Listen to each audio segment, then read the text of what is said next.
Welcome and thank you for joining the Clean Mobility Options Mobility Provider Roundtable. And thank you for taking time out of your day to learn more about the CMO program and building partnerships with mobility providers for your mobility project. Today's presentation is part of a series of webinar events that we're hosting to help educate and inform those interested in applying for Window 2 voucher funding for the Mobility Project Voucher. If you are interested in an upcoming webinar and want to stay connected, you can do so by signing up for the CMO newsletter on our website at cleanmobilityoptions.org, and you can register for an upcoming webinar by visiting the events page on our website. Our next webinar is going to be on the Mobility Project Voucher Application Part 2 walkthrough for applicants on February 15th, and we're going to have another webinar on February 16th for tribal applicants. Before we start, I just want to quickly go over some logistics. As a reminder, today's webinar is being recorded and will be available on our website within 2 to 4 weeks.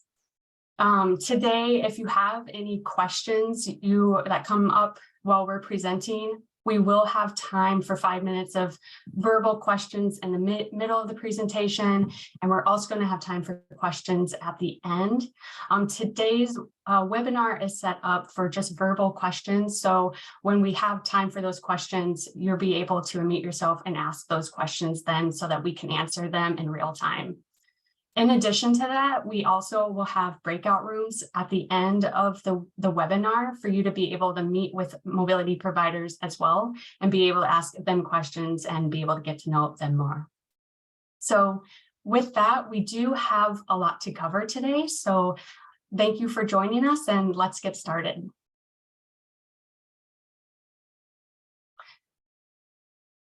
All right, so my name is Katie Smet, and I am a program administrative team member from CalSTART, and I'm here with my colleague Sarah Wang from Shared Use Mobility Center, and we are both excited to be here today and share more about the CMO program.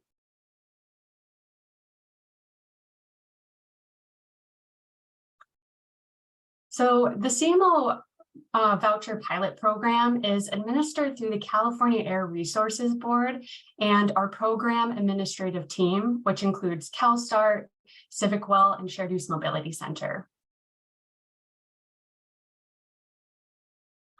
And before we get started, I'd first like to hear from you what type of organization you are representing today.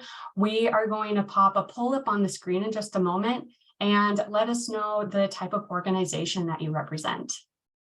And we'll give you all just a few moments to respond.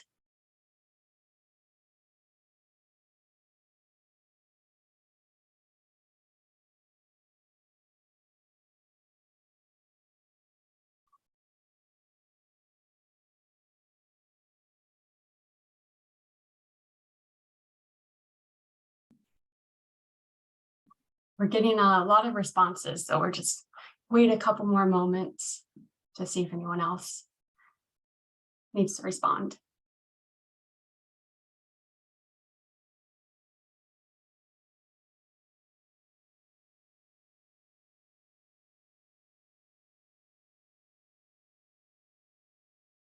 All right, so it looks like we have a diverse group here today, folks from government agencies, tribal, transit, nonprofit. We have a large group from the other category. Like I mentioned, we do have some mobility providers in attendance as well, so they might also be falling under the other category. That's great to see. Thank you all for joining us today. All right. So I'm going to keep going here. So for the agenda, we're first going to provide an overview of the CMO program. We will introduce the Clean Mobility Provider Directory, what that is, and how you can use that to support your project. We'll then also provide some guiding points on building partnerships with mobility providers and developing your budget. And then we're going to open up the floor for mobility providers to be able to introduce themselves and their services and products. And then at the end, as I mentioned, we will have breakout rooms set up for each of the mobility providers presenting today for you to be able to pop in, learn more about them and how they can possibly fit into your proposed project as well. So let's first start with an overview of the CMO program. The CMO program aims to help under-resourced communities start their own clean mobility projects that meet their community's needs by providing financial and community building support. And this program was created out of an effort to address barriers to clean transportation access for low-income and disadvantaged California communities. And these were barriers identified in the Senate Bill 350 barrier study that was commissioned by the California Energy Commission. And the goals of this program are to increase mobility options for low-income and disadvantaged communities and tribal communities. It provides community-driven solutions that inform state projects while advancing workforce development and clean transportation and expanding zero-emission vehicle equity and access without the high cost of ownership. It increases access to clean mobility options that are safe, reliable, and affordable to communities throughout California. And it improves air quality by reducing greenhouse gas emissions and pollutants. And one of the main assets of our program is that we offer free full cycle technical assistance throughout the entire program. This is from pre-application assistance to and through project planning and implementation. And CMO's individualized technical assistance has been well utilized by many applicants and shown to be effective. In addition to our trainings and webinars, we also provide technical assistance by email, phone call, our online form system, weekly office hours, and information sessions. We also provide tribal technical assistance and engagement. And we also have tools and guides located on our website to help with conducting needs assessments and mobility projects. Essentially, our technical assistance team is here to help guide you as you create the best possible product or project for your community.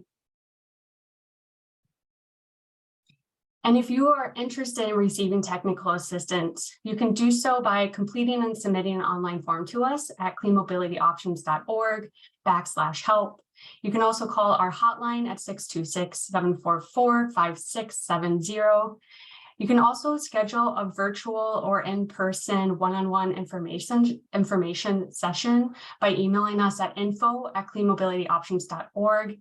And you also can attend one of our weekly office hours, which is every Thursday from 12 to 1 p.m. over Zoom. And we have our Zoom link located on our website as well. It's an opportunity for you to just pop in anytime during then to be able to ask us questions and get an answer in real time. And as I mentioned, today's webinar is part of a series of webinars that we are hosting to help educate and inform those applying for Window 2 voucher funding. Here on the slide are our past webinars as well as our upcoming webinars. If you want to see a recording from a previous webinar or register for one of the upcoming ones, you can do so by going to cleanmobilityoptions.org/events.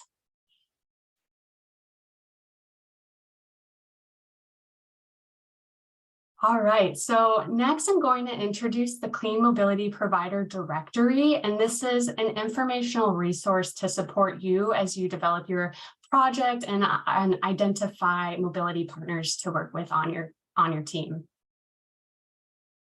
So before we get started, I first want to hear from you what if you have a mobility partner in mind or where you are in the process. We're going to post a poll up on the screen, and you can let us know, if you have a partner already in mind or if you're in the process of working with one or identifying one. So I'll give you all a moment to respond here.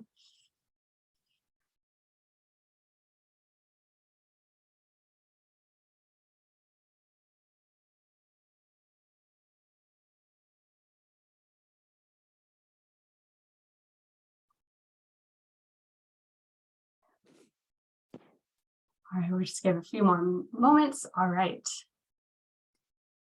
So it looks like, a lot of people are, there's a variety of folks and all sorts of, different parts of the process. Some have already partnered and are ready to go. Some are still looking and defining their project. So, that's really great to hear. And I'm glad you all are here today. I think that this presentation will help just guide you along this path. And the directory can be a great tool as you continue to develop and identify those mobility partners in your project. All right, so let's keep going here. All right, so what is the Clean Mobility Provider Directory? The directory is a resource to connect and facilitate partnerships between applicants and professional mobility providers interested in joining mobility project teams.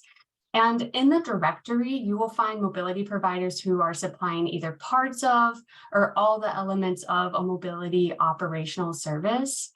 And you will also find their background information and contact information to facilitate communication and information sharing. The goal of the directory is to essentially support lead applicants and awardees in identifying providers who are suitable for their community in a streamlined and timely manner. One thing I do want to note here, though, is that mobility providers who are listed in the directory are voluntary, and if the provider you partner with on your project and the mobility provider that you partner with on your project is not restricted to just these in the directory. The directory is just a resource and starting point for you as you develop your project and start looking into mobility providers to work with. So to be included in the directory, mobility providers have responded to a request for information that our team released for mobility providers to be able to share their information for us to include in the directory. In addition, the providers have also met the following requirements here on the screen, which are that they are registered to conduct business in California, they're in active and good standing with the California Secretary of State, and they also have at least 1 year of experience providing the mobility service that corresponds to the type of service or product that they provide. Again, just as a reminder, these are requirements that mobility providers have met to be in the directory, but any mobility provider may participate in your mobility project regardless of their inclusion in the directory and meeting these requirements.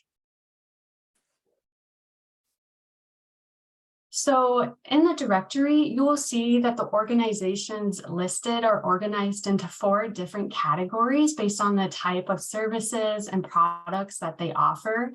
And these following categories are mobility operators, software providers, vehicle suppliers, and infrastructure suppliers. And I'm now going to go into more detail about what each of these categories entail in the following slides. The first are mobility operators, and these are entities that lead a mobility services development, implementation, and operations. So this includes the backend systems for user databases and payment platforms, as well as the front-facing systems for maintaining your fleet and day-to-day operations. CMO eligible project models and services that mobility operators can service are car share, bike share and scooter share, carpool and van pool, microtransit or innovative transit, fixed route transit, and also ride on demand.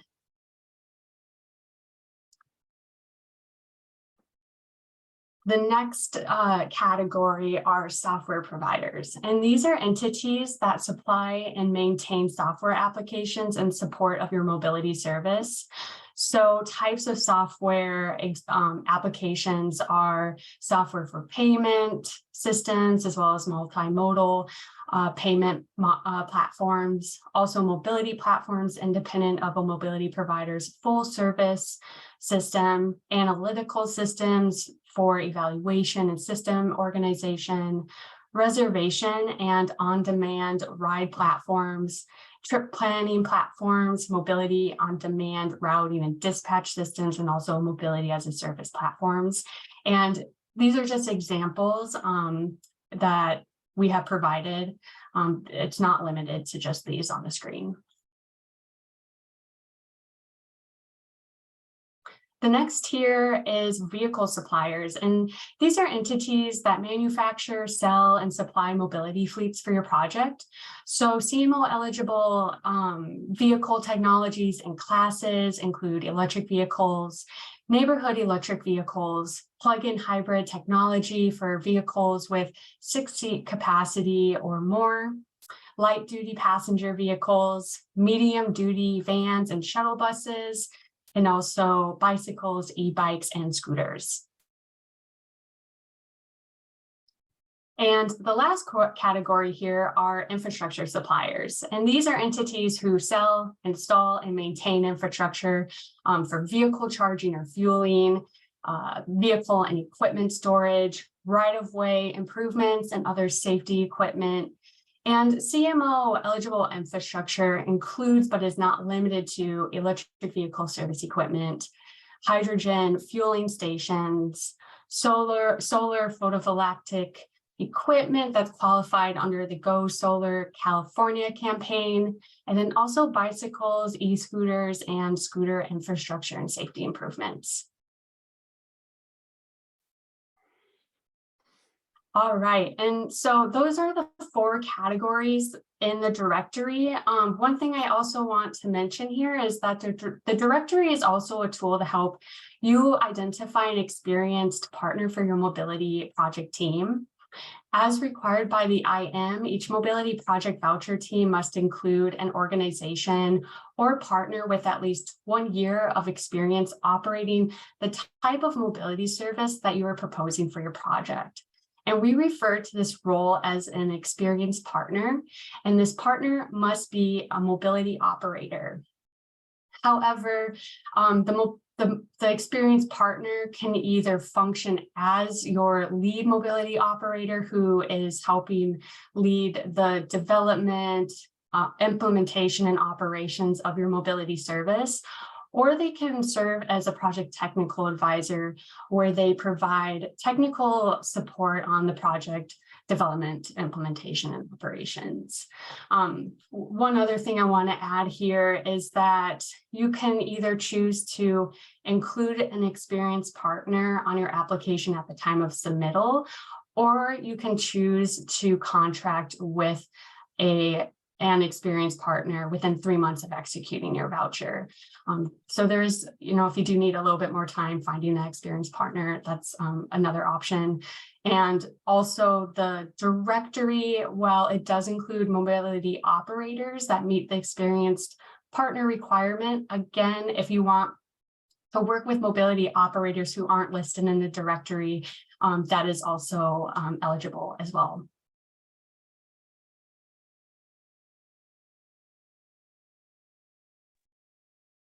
Great. So now I'm going to show you all where you can find the Clean Mobility Provider Directory. So we're currently in the process of updating our directory, and we'll have a new one available next week. But for now, we have the previous 2.0 version available as a PDF document. Once the new one is available, you can go to the CMO website and hover over Resources, where you can see the dropdown that shows Mobility Provider Directory. Once you click on the button, you'll be directed to the updated provider directory next week. So next slide. Once you're directed to the new web page, you'll see 4 different categories of providers, where you can click on the button to jump down to that portion of the web page, or you can scroll down to see the profiles of each organization. And then we have an overview of the directory, and under each profile, we have linked each organization's website, what services they provide, the contact information, a short summary of the organization, and a link to download a PDF of a longer profile if you want to read more about the organization. So the Clean Mobility Provider Directory includes all of the organizations shown here, and some of them are attending the webinar today to talk more about their services and what they have to offer. Just as a reminder, as Katie mentioned, the providers listed here do not signify an endorsement from CARB or the CMO team, and you can also work with organizations that have met the CMO requirements that aren't listed here. Great. Before moving on to our next section, does anyone have any questions about what we have presented so far? Feel free to raise your hand or unmute yourself and ask your questions, and remember to state your full name and your organization.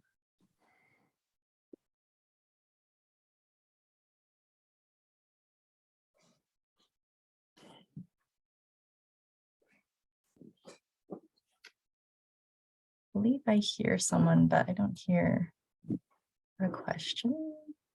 Let me see.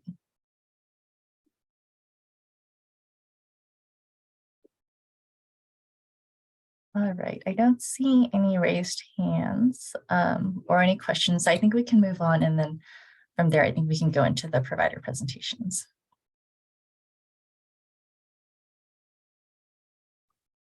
Great, so I guess moving on to this next section, I'll be going over some guidance on how you all can, as prospective applicants, approach your mobility partnerships and your budget.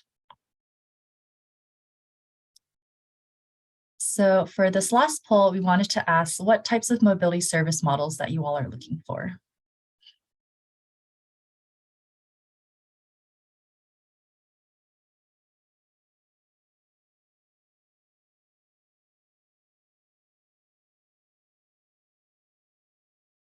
I think it looks like a good kind of mix of different types of service models that you all are looking for. And that's kind of exciting to hear. So I think we can, once we get enough results, I think share that back with you all. Great. So next slide. So prior to selecting which mobility providers you'll partner with, it is important to consider certain questions regarding your project, your community needs, and what role you want to play in your project. As you listen to the information shared by the providers later in our webinar, and while you're connecting with them during the breakout room sessions, please consider the following questions. What types of mobility services best address your community mobility needs? If you have 1 or more years of experience operating your proposed service model, what are your priorities in finding a mobility service provider? What providers serve your area and are willing to serve your community? What types of support you'll need, and what aspects of the project do you want to lead? And then some other things to consider include payment solution, I guess, what you value when it comes to affordability for your organization or for your users, what level of reliability you need for your mobility services, and what kind of accessibility is important to the community you're serving. You'll likely want your application platforms and vehicles to be accessible and safe for all types of users.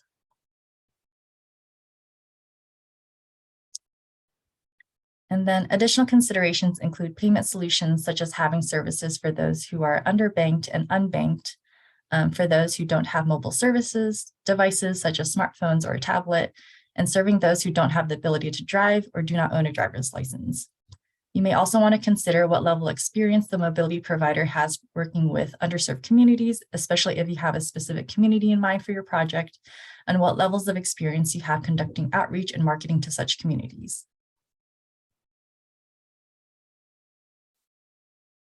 So here we have listed some of the mobility services that our mobility providers can help to meet.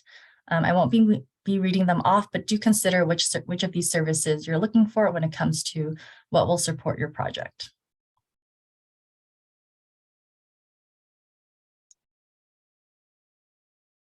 And then when it comes to partnerships, some CMO-funded projects will have some component of a business to government B2G contract. This occurs when a mobility operator is contracted with a government agency to provide mobility services and is often priced through a fee-for-service contract to fund transit operations. This means the provider will provide a product or service for the agency, and the cost of that contract will include operation costs plus a fixed rate, a fee or profit, for the contractor in relation to a specific level of service. And another approach is a business to consumer B2C contract, which allows individuals to pay for the services directly. This means the operations of the mobility services are mostly reliant on user fees. And this approach, the operator does assume a greater risk and reward. Most CMOs projects will have some component of a B2G and some component of a B2C model.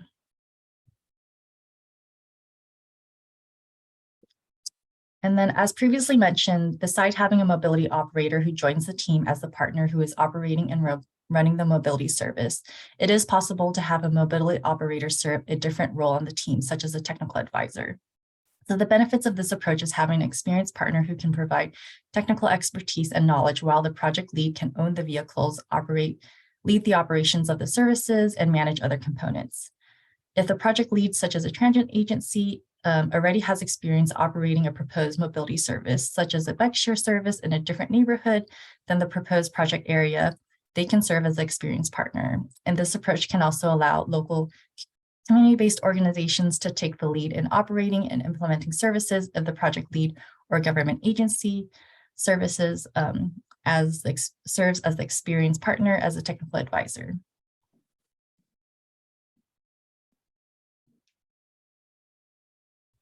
And then lastly, it's important to consider the financial sustainability of your project. So if you want to think about what will be your core sources of funding and revenue, which will likely include voucher funding from CMO, any partner cost sharing and other resource contributions you can get from project partners or project supporters, user fees, and other public funding such as state grants and local tax revenue. There are also other sources of revenue that can help supplement core funding, such as having third-party brand sponsorship, advertisement on or in your vehicles or within your mobility app platform, or having major employers subsidizing commute programs that help their employees. CMO funds will be spread across 3 years of operations with an additional year of operation that must include external funding. So a commitment to operate the services for many years is a key aspect to the financial sustainability of your project. Again, just as a disclaimer, the following slides, I guess, won't reflect the views, and this will be kind of our mobility providers. So I'll be turning things over to Katie to introduce kind of the different organizations as they're presenting and walking through kind of the services that they provide. Yeah, thank you, Sarah. Yeah, so in just a moment, we'll be introducing mobility providers to share more about themselves. Just to keep on track of time, please keep your presentations to about 2 minutes. And then if anyone has any questions for the mobility providers, you will have time in the breakout rooms to be able to ask them questions as well. All right, so next, first up is Circuit.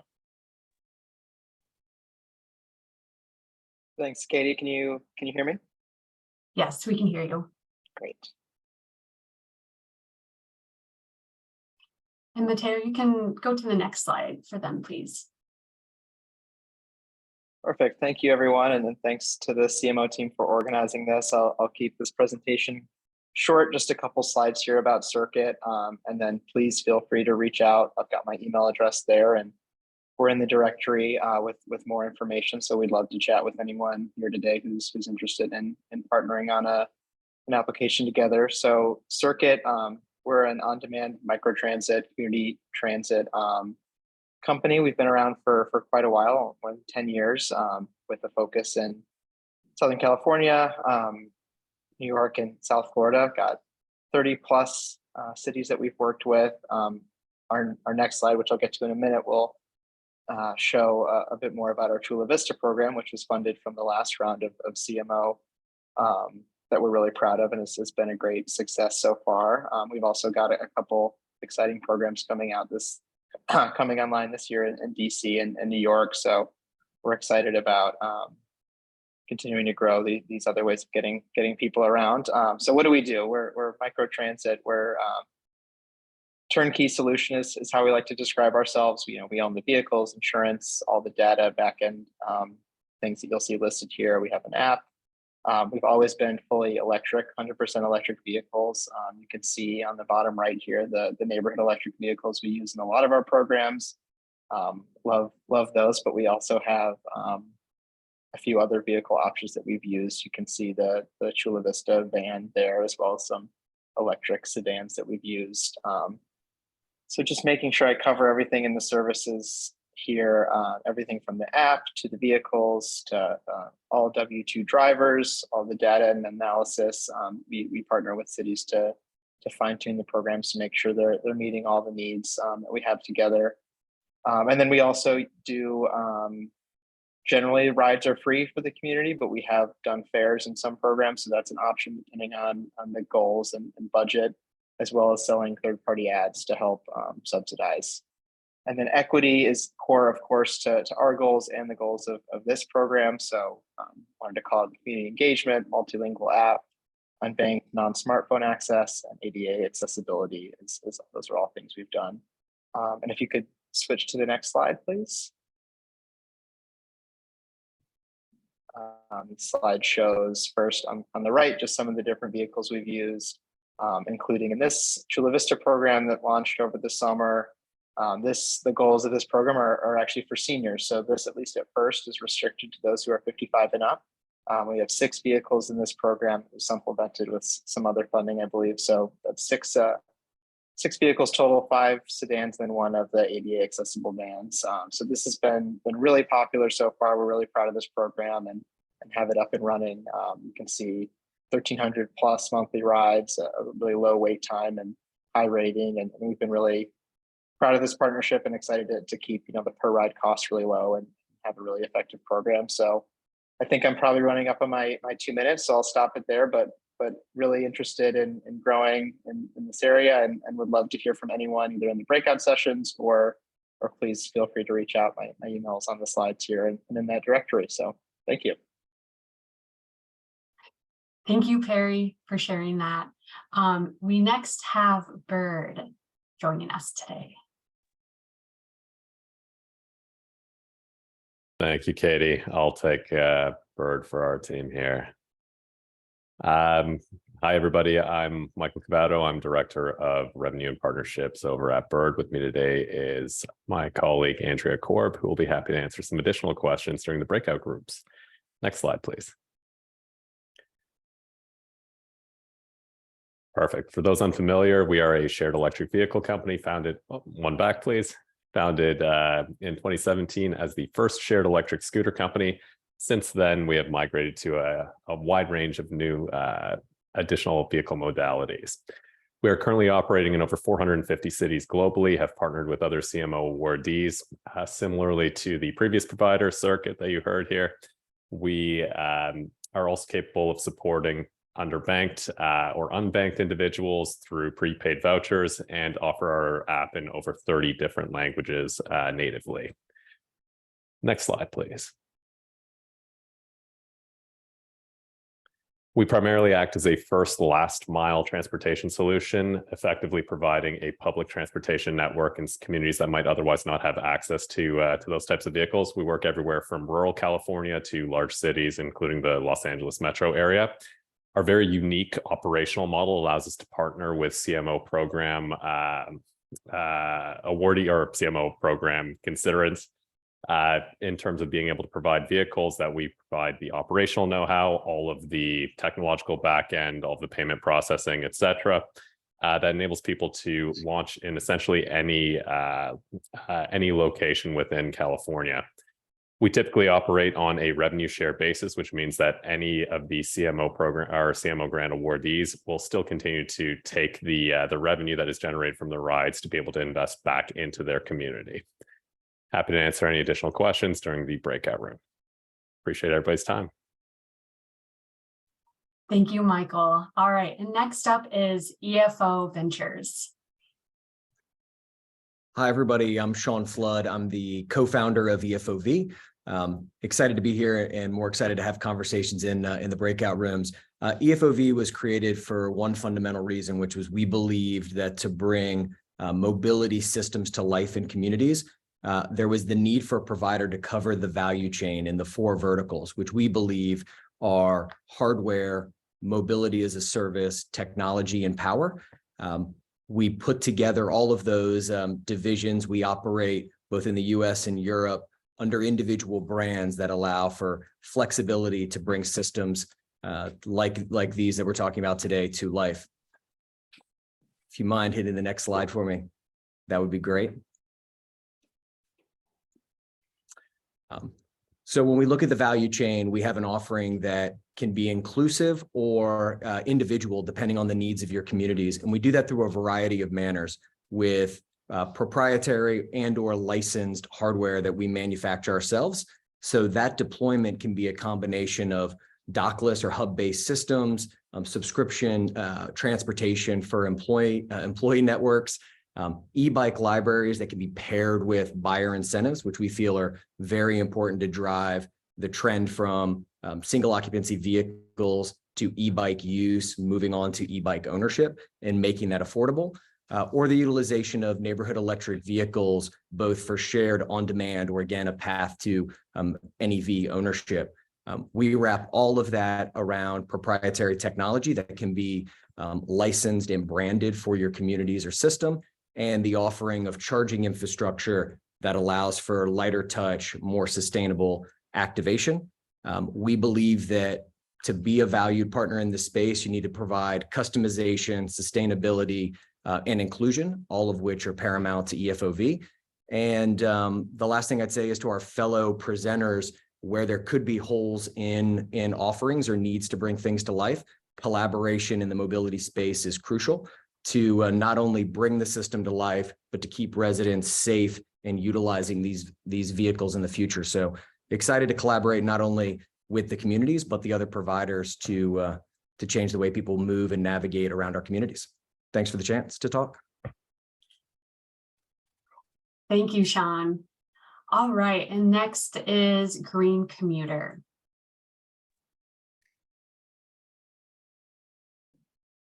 Good morning, everyone. This is Lorena Garcia from Director of Grants and Partnerships at Green Commuter. And so if you can do the first slide, thank you.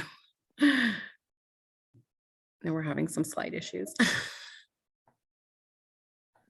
So Green Commuter, it's how we roll. We're disrupting mobility and commuting, and we're saving money, time, and the planet. Next slide, please. So we're a minority and women-owned benefit corporation focusing on improving air quality and reducing emissions. We're 100% zero emissions van pool, car share, on-demand microtransit, shuttle, and fleet management provider. We also provide through our partnerships turnkey from our vehicles, but also from an infrastructure standpoint. We deploy electric vehicles, medium duty and below, in traditionally disadvantaged communities where electric vehicles provide direct public health and environmental benefits. So I'm Lorena Garcia, and we also have on the line Naveed, our vice president. Unless he has anything else to say, we're going to keep it short and sweet.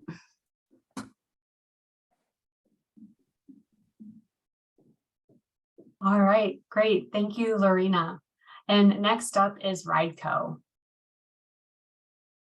Katie, Sarah, thank you for inviting us to participate. My name is Todd Allen. I'm the Director of Government and Community Relations with Rideco. Next slide, please.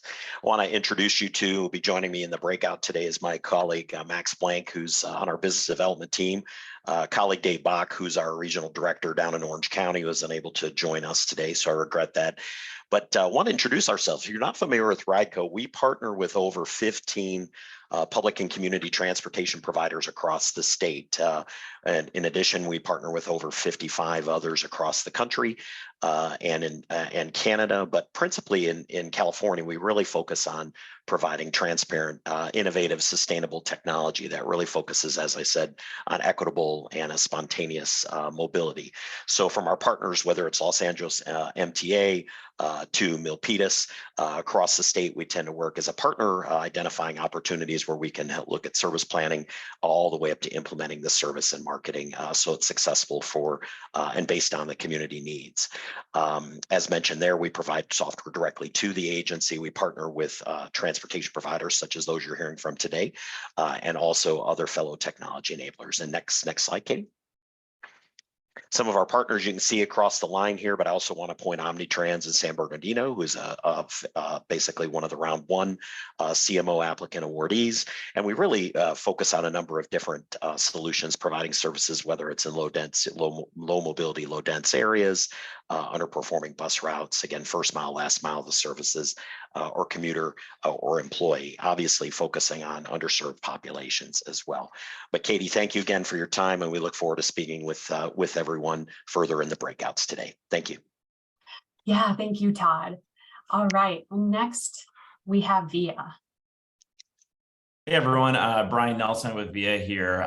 So VIA is a software company that really specializes in on-demand and dynamic transit services. We work with governments, transit agencies, cities of all sizes to really provide services that are more efficient, more effective, and ultimately more user-friendly. We got our start back in 2012, primarily in the microtransit space. And since then, we've just delivered more shared rides than Uber and Lyft combined. And throughout our existence, we've added on different services that are really built to complement one another, like building blocks and creating fully integrated solutions. So when we say that we're a software company, our solutions are easily managed and data-driven, just so you know how to better integrate and create better services altogether.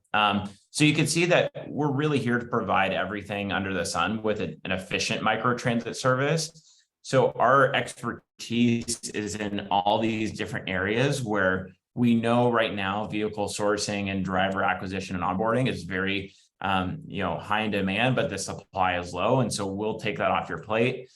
We have a whole team that does the service design and community engagement component. So we really make sure that we're serving the best area from a data perspective. So we have software that really helps us allow us to really build that out.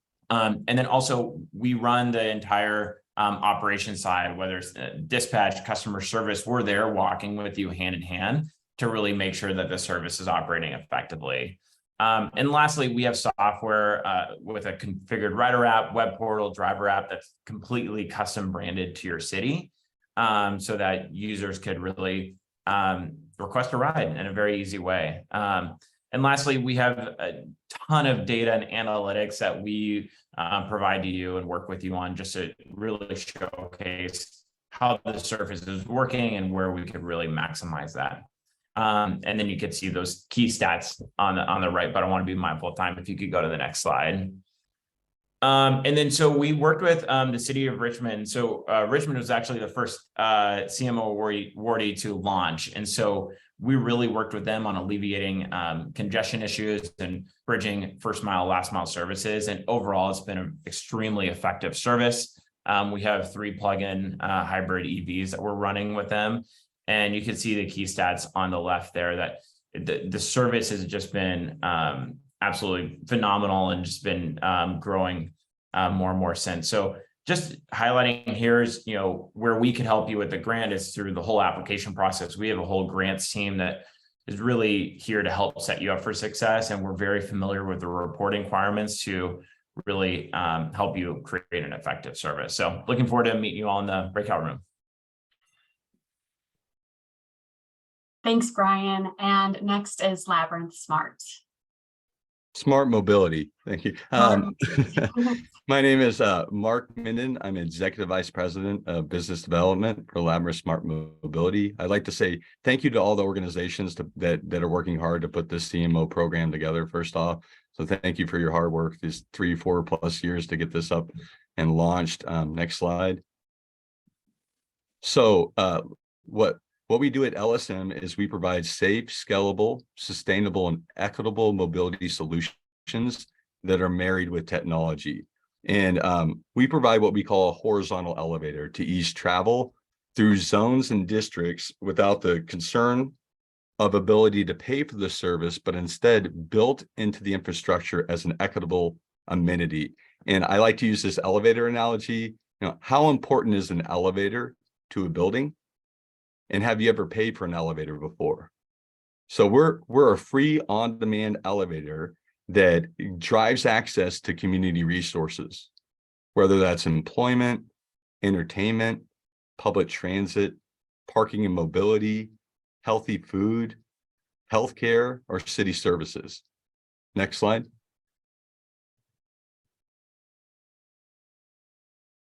Now, how does it work?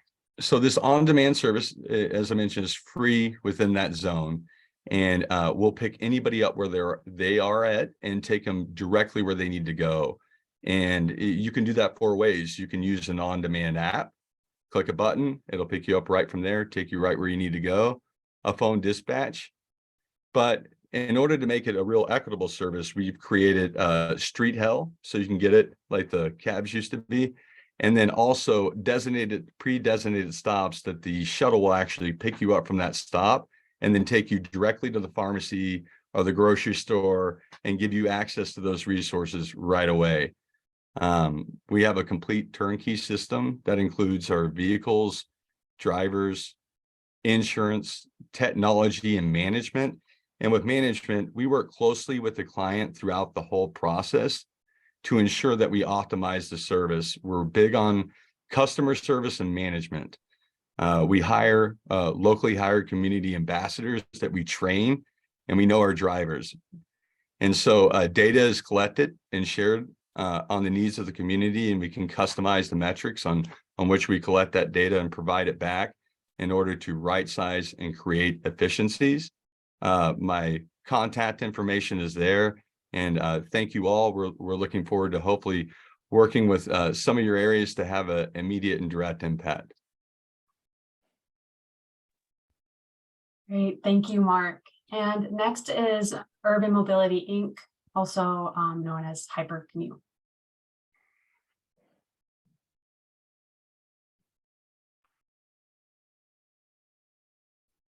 I don't think I see Hari in the participants, but I don't know if anyone else from Urban Mobility is here. Now, if not, we can move to the next slide, and if they do come up, end up joining us later, I mean, we can go over them at the end. Next is Envoy. Hi, guys. Thanks so much. I'm really excited to be here and meet with all of you. In fact, all of the people that are talking, I'm thinking of so many partnerships we can make within the partner network, which is great. But first, I have a little joke for you. What do you say to a frog that needs a ride? Hop in. That is my favorite subject line for our emails that always gets open. You want to know why? Because people want to know, how do you get around? And with that, here's Envoy. Next slide, please. Envoy is a turnkey mobility amenity. We're an exclusive car sharing solution for apartments, hotels, and workplaces.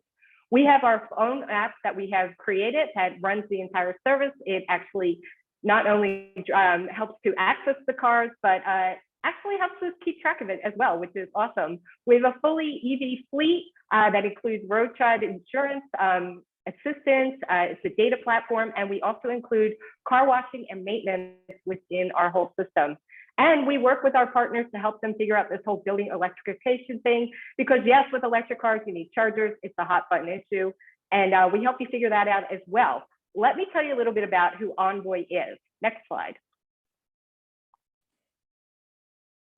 Envoy has been in operation for over 6 years, they tell me. I've been here 2 years, and let me tell you, this is the best freaking job I've ever had. And here's why. I help people get where they need to go. Do you guys remember how cool it was when you got your license? I'm not going to ask you how old you were. I was so excited. I got in my car. I didn't stop driving until I hit the ocean. I drove from Philadelphia to LA, never looked back.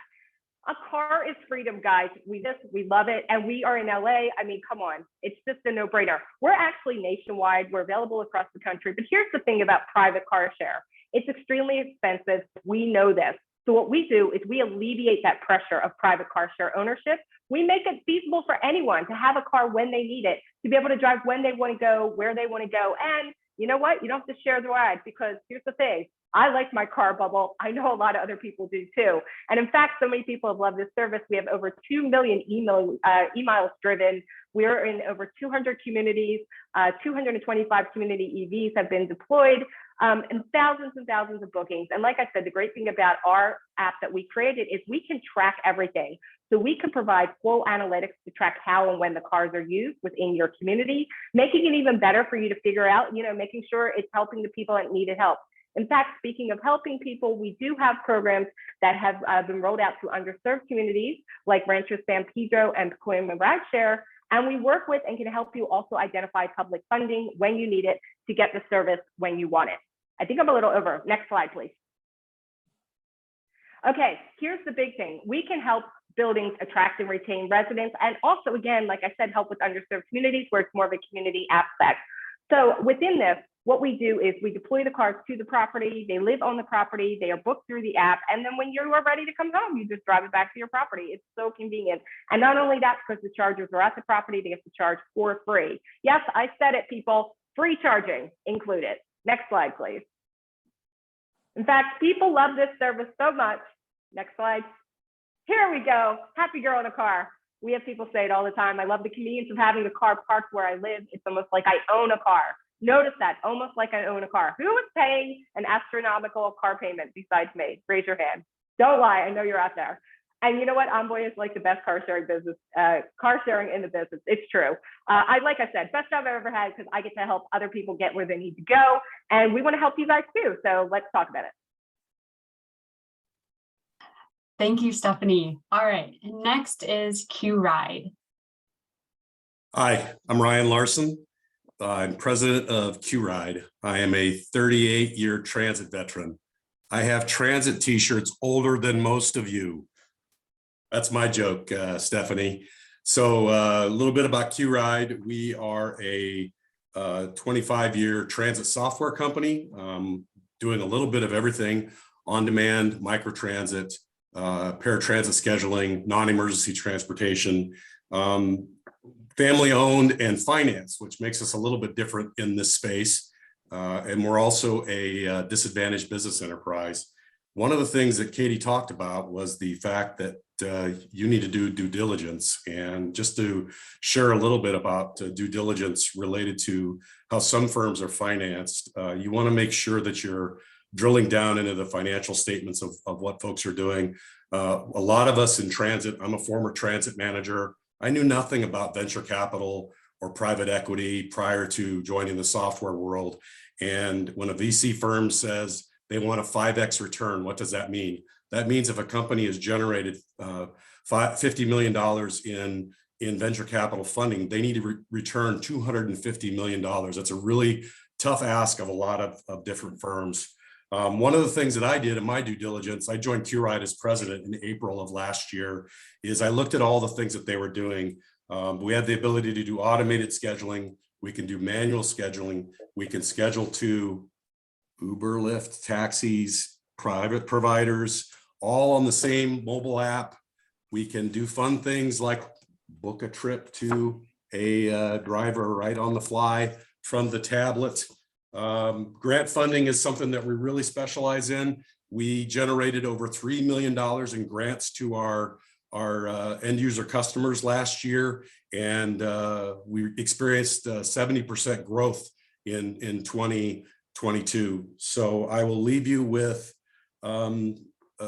my specialty in this process is not just being the transit voice of reason in our company, in our industry, but also really am engaged in the customer service side of things and making sure that we deliver on the promises that we make to our end user customers. So thank you for the time. You can see my contact information at the bottom of my slide.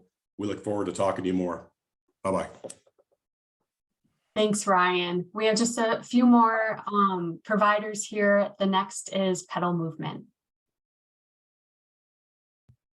Hello, everyone. My name is John Tully. I'm the CEO of Pedal Movement, and we can hop in. So Pedal Movement, we empower communities through sustainable transportation. We are primarily a active transportation provider where we operate various bike share programs. We help design, implement mobility hubs to workforce development. So anything that has to do with mobility, we are your company. We're your one-stop shop. With that being said, we recently partnered with the Los Angeles Clean Tech Incubator and the Housing Authority Council of Los Angeles to launch a CMO project last year at Rancho San Pedro. And essentially the scope was to create an off-grid mobility hub with a private fleet of electric bicycles and cargo bikes that are exclusive to our residents there. So upon getting this contract and working with our partners, this was in fact a very big task, even though it's kind of a smaller program. So from an admin perspective to how do we engage with this local community? How do we provide marketing efforts that are in dual languages and representative of the people who frequent there? To what is the operational framework to make it so that this is an affordable option? Also, all the way to the point of looking past the 2 or 3 year pilot program. How do we keep sustaining this program so it just isn't dead in the water?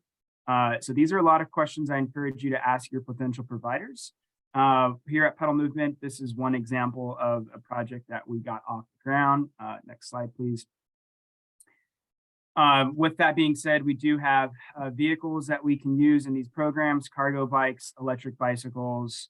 But our next slide, our bread and butter is that we have a pretty awesome operational framework where it's not exploitative of our workers or the community.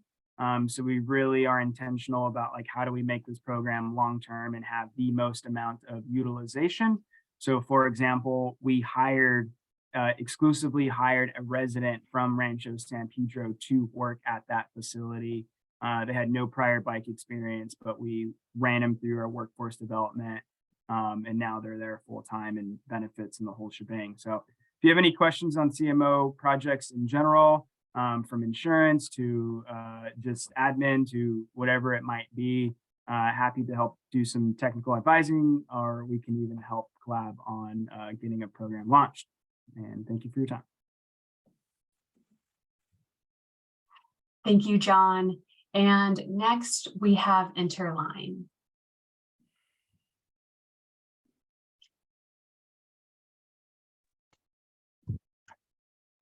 Hello, everyone. Drew Dara Abrams, one of the principals with Interline here. I believe we have 2 slides. Great. So, thank you. So Interline, we're based in Alameda, California, in the San Francisco Bay Area. And we work with a wide range of transit agencies and different governmental organizations here in California, as well as an assortment of other states. Our specialty is software and data solutions that are open and that they make use of a majority of open source software, data formats that are vendor neutral. We make use of OpenStreetMap, which is a worldwide map of road, bike, and pedestrian networks. And we also generate and consume APIs, or those data connections going back and forth with a range of different vendors, web applications, and mobile applications. So we offer 2 solutions through the Clean Mobility Options Provider Directory, one that's an analysis platform, and one that's a multimodal trip planner targeted to riders and travelers. In the interests of time, I'm just going to briefly talk about the latter, the trip planner, but interline.io, our website, has some more information on the other solutions. Next slide, please. So our Interline Trip Planner is a solution that we've operated for a range of different clients: state of Vermont, the Northwest Oregon Transit Alliance, the city of Palo Alto here in California, Tulare County in the Central Valley, San Joaquin Regional Transit District. It's just a little sampling of the sizes and distributions of some previous and current clients. We customize this for each client, although we're making use of the same open components for everyone, so everyone can take advantage of the improvements that we make in between releases. Each deployment enables travel, planning a trip by fixed route transit with both scheduled data and real-time data, cycling options and walking options. And then depending upon what options are available in your region and maybe other providers that you might be leveraging through the CMO program, we're able to bring in flexible on-demand service, bike share and micro mobility service as well, and surface these results for your riders all in the same interface, integrated into any other websites, marketing materials you may be producing. These options are also going out through other services like Google Maps and so on, but our trip planner is really meant to be a one-stop shop for your riders, integrated into your experience and providing a level of control to build the type of program that each provider wants to build and offer to their end users. My email address is here. glad to answer more questions later on, and will be available in a breakout room. So thanks very much. Thank you, Drew. And we have just one more from Drop Mobility. Hi, everyone. I'm Amber Wasson. I lead partnerships for Drop Mobility. I'm also joined by my colleague, Isabel, today. I wanted to introduce her. I have a conflict starting now, so I'm going to jump after I'm finished presenting, and then Isabel will be available for any questions or for the breakout sessions. Drop Mobility is an end-to-end micromobility provider. So what I mean by that, we have in-house software developers, extremely talented, in-house hardware team. We have logistics in-house, decades of operational expertise in-house, and we create bike share systems across the country. And specifically, now we have a couple CMO projects launching this year in California. And so you may not have heard of Drop, but you may have ridden our bikes before. We white label all of our systems. So we believe in locally branded systems. And so as an example, we have Rialto e-bike share pictured here, the blue bikes, and that'll be launching in another month or two in Rialto, California. That is a CMO project where we handled soup to nuts from planning through implementation, and will also be operating for the next 5 years. That's a really good example of a partnership. I think some others have mentioned collaboration. That is really core to who we are as a brand. We love to collaborate with other operators or with cities or other nonprofits and sort of fill in from our menu of expertise, whatever the project needs. So in Rialto, we worked with Alta Planning, who did a lot of the sort of planning and community outreach to kick off and took them through the RFP process, and then they selected us as a vendor. And as I've mentioned, we've done everything really from there, from site planning to working with the city and council to getting certain elements of the system designed. And now the bikes are here. They're in a warehouse. We've hired a local team. And we're really excited to launch in the next couple of months. So that's just an example of one project. If you've been to New Orleans or Tulsa or Colorado Springs or many dozens of other cities, I won't name them all, you've ridden our bikes. And I should also mention, I keep talking about electric bikes because that's sort of our bread and butter, and we really love e-bikes, but of course we're vehicle agnostic. So we're doing a bunch with adaptive vehicles, with scooters where appropriate, with pedal bikes where appropriate. So if you have a project that wants to utilize any of this technology, or we can help in any way, and for other operators, if you're looking to collaborate and we can help, we'd love to connect. So thank you guys so much.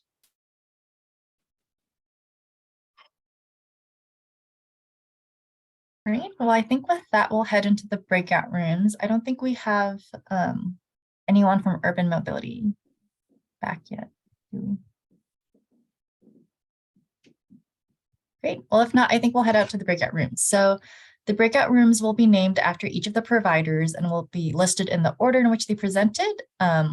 We'll have the breakout rooms open for the remainder of the event, but you could also leave, I think, the event at any point if you're done connecting and networking with the providers that you're interested in. Katie and I will be staying in the main room if you have any general questions about CMO, about it, the experienced partner requirements, about mobility providers in general, or if you need any technical support to get into the breakout rooms. So I guess with that, we can open the breakout rooms. And yeah, feel free to, I guess, jump in between the different breakout rooms. And if you need help getting into the breakout rooms, let us know and we can do that.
I guess for those that are out in the main room, let us know if you need help getting into any of the breakout rooms. I think if you don't have Zoom updated, it doesn't let you self-select, I believe.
Hello, everyone. Hey, Jared.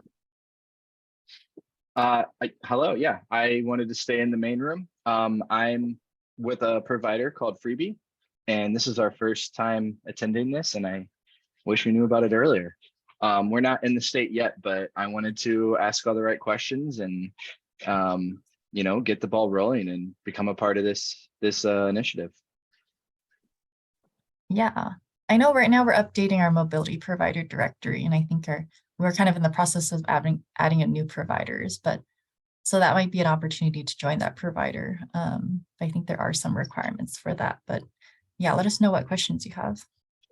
I'm going to dig in and start learning, but I had this opportunity to talk to you face to face, so thought I'd start. I saw that we have to be in the state and on a good standing, so we're not yet, but I know that process is real quick. Do you have a deadline for this new round to become a provider? I don't think there's any deadline for folks that are applying like for the grant and for the funding program. I think it's recommended that they start trying to figure out who their provider or who their operator is.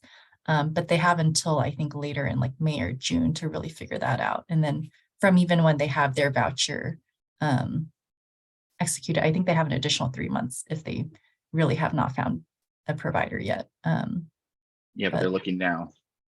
Yeah, so it's kind of around this time though that we do recommend, I think, projects start looking and trying to figure out who they want to work with. We'll definitely get in there. Is there an opportunity to present in the future for more events like this?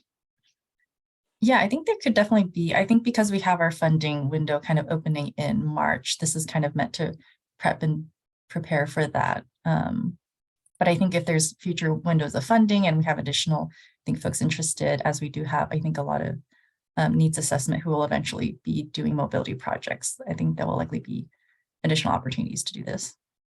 Awesome. Is there a way to do it in reverse so we could see who is looking for providers and try and match with those whose communities fit our model best? Potentially, I think that might be a little bit hard to answer since we ourselves, we don't know for those who are planning to apply if they already have a partner in mind or if they're, still trying to figure it out. But we just provide this kind of webinar as a resource for those. Awesome. Well, thank you. I'll dig in, and if I have any more questions, I'll reach out through what you shared at the beginning. Yeah, sounds great. Thanks, Jared. Thank you.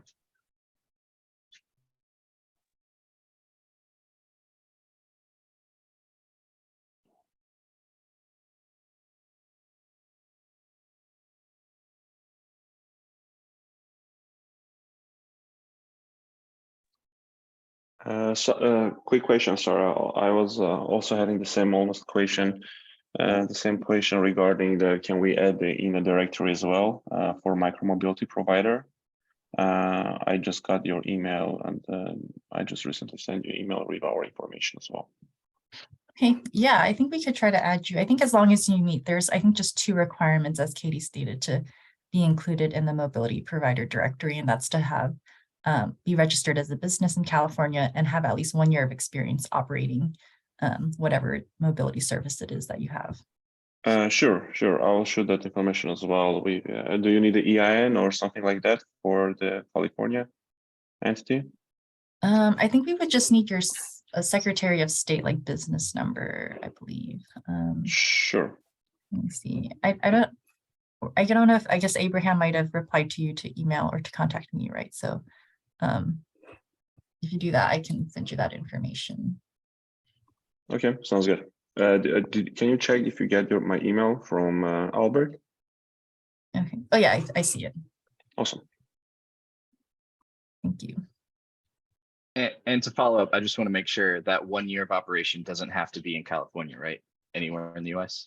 No, it doesn't have to be in California, but you do have to, I think we do want to distinct, not that your business has been around for 1 year, but you have 1 year of like, you've been operating that service, or you have wheels on the ground and things like that. Perfect. Thank you.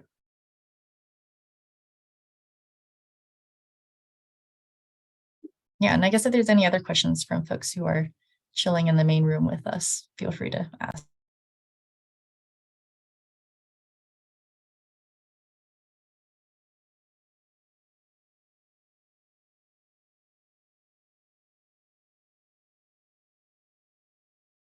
Also, if you want, you guys could also jump into the breakout rooms if you want to, I guess, learn more about other folks' services or what they're doing, but or not.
organizations and for those who joined. Hopefully this was beneficial in learning more about what the different operators and providers can do for your projects. Again, just wanted to highlight the CMO team is available for one-on-one support for your applications as you are. Oh, no, I think I've been muted. I don't know when that muted. You were just muted for a brief second. Okay. But yeah, if there's any support that you all need, let us know. And then I guess if anyone was having good conversation and if you do want to jump into the breakout rooms, we could, I guess, leave some of them open. I'm not sure. It's hard to tell, I guess, from the main room. If you guys want to continue further conversation, just let us know and we can do that if there's still things you guys want to discuss. But again, thanks everyone. And there is TA available for those of you who are working on your CMO applications. Anything else, Katie, or maybe Mateo? I think you covered it. Yeah, but just want to reiterate, thank you for joining us today and taking your time to be here and share more about your services.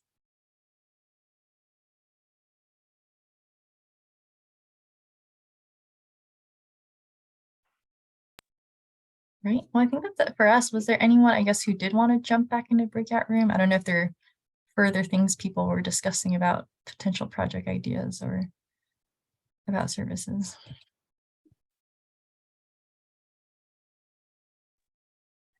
This is Mateo. We'll leave the breakout rooms open for another 5 minutes. Like around 12:40 is when we'll close them. So if you guys want to pop back in, feel free, but they will be closed at 12:40. Thank you. That's great. Mm-hmm.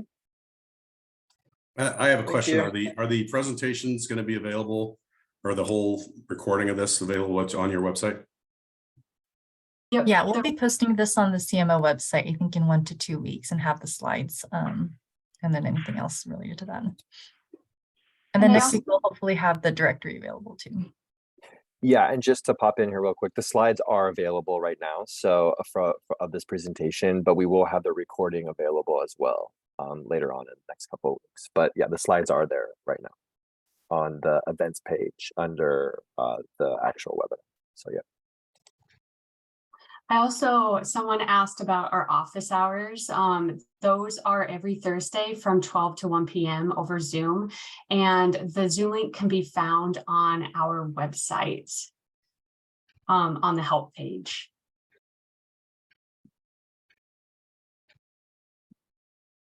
Well, I guess we'll reopen the breakout rooms for any last conversations, and then we'll close them at 12:40.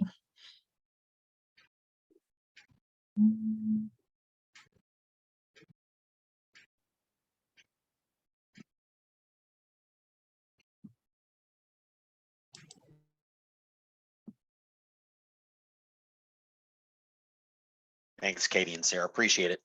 Have a good day. Yeah, thanks, Todd.